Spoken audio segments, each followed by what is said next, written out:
लहान मुलांनी स्वतःचे स्वतः दात घासणं कुठल्या वयाला सुरू करायचं? तर हे प्रत्येक मुलाप्रमाणे वय पुढे मागे होऊ शकतं.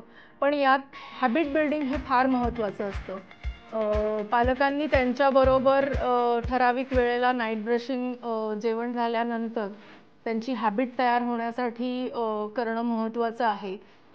त्यामुळे त्यांना स्वतःच्या स्वतः आरशात उभं राहण्यासाठी उंच स्टूल आणून देणं, छोटा ब्रश आणून देणं, त्याला ब्रश आणखीन टूथपेस्ट हे स्वतः घेताना त्याला इन्व्हॉल्व करणं, की तुझ्यासाठी आपण हे घेतोय. हा असा त्याला इंटरेस्ट जर डेव्हलप झाला आणि पालकांनी पण त्याच्या शेजारी उभं राहून जर ब्रशिंग केलं, तर लाईफ लाँग हॅबिट बिल्ड होते आणि मुलांना ते खूप आवडतं आणि मग ते कधीही ब्रश करण्याची तक्रार करत नाही.